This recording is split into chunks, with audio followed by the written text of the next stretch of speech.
Hi, Coach Gary here, president and founder of BusinessCoach.com. One of my favorite stories is about a client that I got, and actually, as it turns out, they were my biggest client ever. They were a $1 billion annual sales organization. At that time, we were doing a marketing campaign, and the marketing campaign consisted of a letter each month that was sent to a particular group of clients, directed towards the CEO, and then I would follow up with a phone call and give them an invitation for us to get together and talk about business coaching. The big client that I'm talking about, I had sent 8 different letters and made 8 different phone calls, and many of the times I had a brief conversation with the CEO. And in those conversations, almost invariably, he would say, "Call me back next month, call me back next month." And I started thinking to myself, this guy probably just doesn't know how to say no.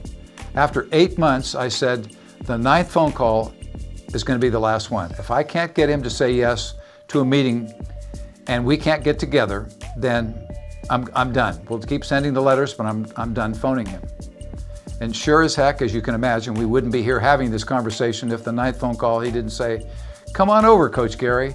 I believe I'm ready to hire you as my business coach."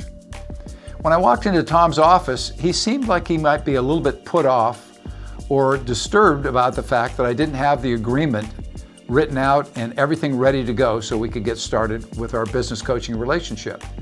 And after we discussed the fees, and it was a 12-month agreement, he said, "You fill out the paperwork. I'm going to go down the hallway and talk to the CFO and get a check for you, and I'll come back. By that time, you'll have the paperwork done and we can get started." So the first thing I want to share with you is persistence counts. And sometimes we can get very, very disturbed or disgruntled when we don't get results right away. So hang in there and keep contacting people until they say no 1,000 times over or however many times it takes. The next thing I want to share with you is that even though these folks were a $1 billion organization, Tom and the other VPs with the organization were very easy to work with. And you might think the opposite, but they were fun to work with, easy to work with, and really enjoyed the business coaching process. But there was one exception, and that's the next thing I want to share with you is the story about the one VP out of the entire organization that didn't really think business coaching or Coach Gary was a very good idea. Well, after several different months of working with the CEO, I ended up in that very VP's office and assigned to work with him until we could get their newest software product to market.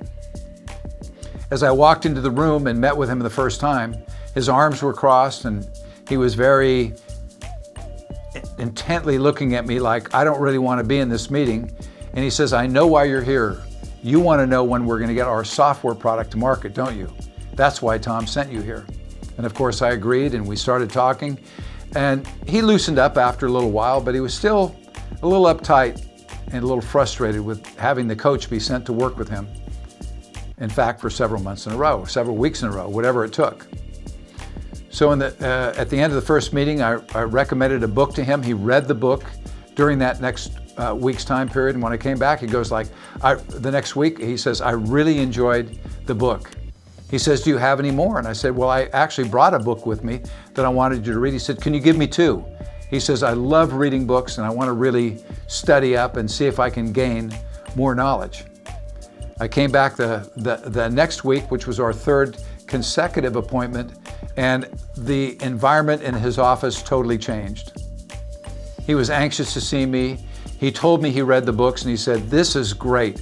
I love these books that you're giving me, and it actually gives me insights to what's going on in my department and why I'm not getting the results that I want."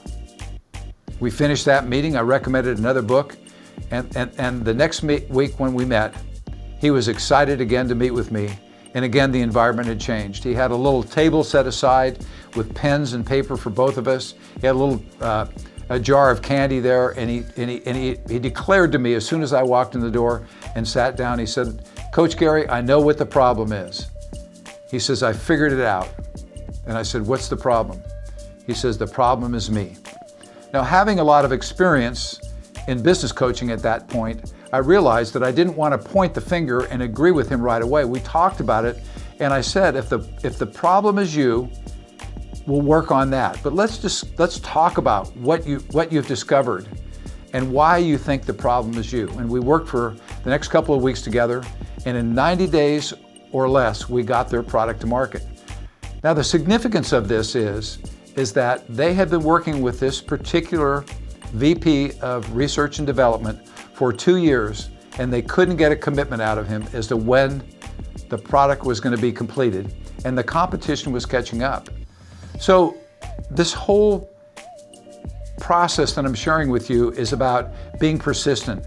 You have to be able to work with people and know that you bring tremendous value, even to a $1 billion annual sales organization. And they ended up working with me for probably about 18 months in total.